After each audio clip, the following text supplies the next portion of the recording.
Napakataas po ng bilihin, lalo na po yung pagkain ngayon. Nagtanong-tanong po ako, ang isang pirasong kamatis last week is 20 pesos. Tama po ba yun? Ngayon po, may nagsabi sa akin 30 pesos isang kamatis. Ang isang kilong kamatis, 400 pesos. Tama po ba yun? Ang isang piraso ng siling pangsigang ay 10 piso. Yun po yung sinabi sa akin. Tama po yun? 600 pesos per kilo. Yun pong bell pepper. Dalawang kulay po yata yung bell pepper. Isang berde, isang pula. 45 pesos ang isang piraso. 1,000 pesos ang isang kilo.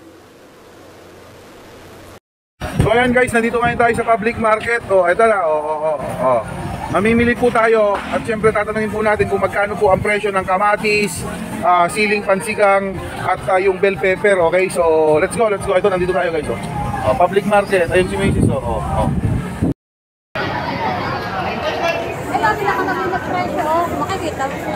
Ito, 70 lang kilo. Ito, 70 kilo. Ito medyo 80 kilo. Kala ko ba 300, 400 ng kilo. Ito 100. Pagpalagay natin. Ang laki pa, maganda. Ito 60 kung gusto niyo. Ito may 50 sige, ano tayo? Siling naman, yung siling pang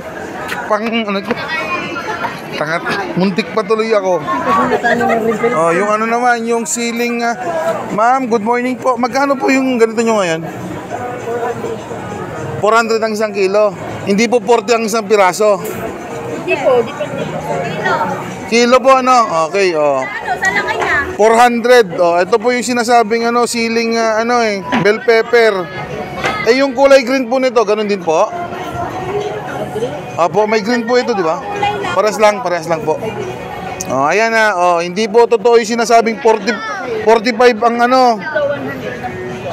lang ang kilo. Yan po yung siling yung pangsigang. Ayan sinasabi ni ate. Magkano kilo? 100 lang. 100 kilo po. Ng teteng naman Ano pinagsasabi nung na 1,000 per kilo na daw? Fake news ka.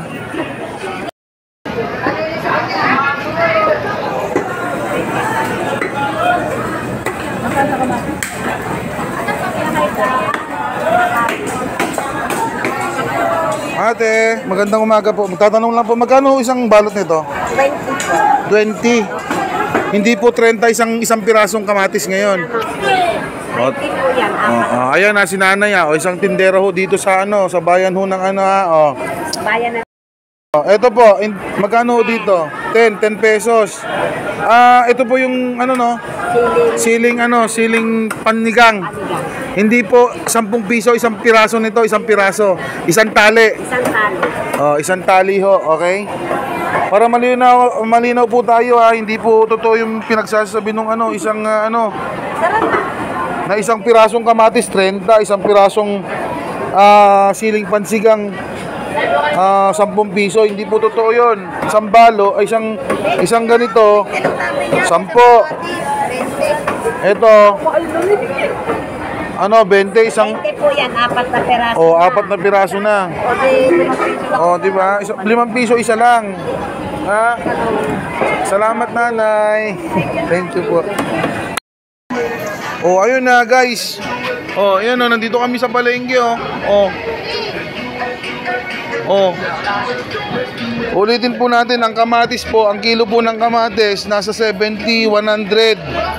Tapos ang siling haba nasa 130 or nasa 100. Naglalaro lang ho sa ganun. Yung bell pepper yung bell pepper po nasa nasa 400 ang bell pepper. Ang kilo yun. Pero isang piraso depende sa kung gaano kalaki ayan nandito kami sa palengke Huwag ho kayong magpapakalat ng maling mga impormasyon. Nasa 1,000 na. Ang bell pepper, hindi ho totoo yun.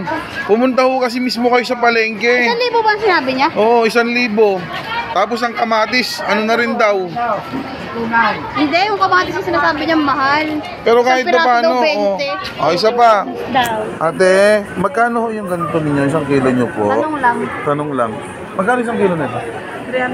O, diba? Mura pa 300. dyan. O, 300. Sa iba Bell pepper to ha. O, ang laki pa niya. Depende Ang laki pa nito, hindi po 45 pesos ang isa. Hindi, depende sa ganito. O, di Kaya wala nga. din. Hindi po 45 pesos ang isa nito. Okay?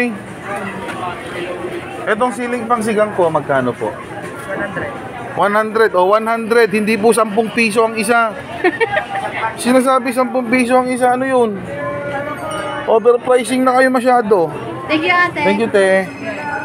Oh. Sinungaling eh. Pumunta ho kasi kayo sa palengke, wag yung kuda ng kuda, wag kayong maniniwala. Okay, wag ho kayong maniniwala sa sabi-sabi kasi ang kasabihan nga po, ang naniniwala Sabi-sabi. sa sabi-sabi ay walang bait sa sarili. Oh, ayan, nandito kami sa palengke, oh. Di ba?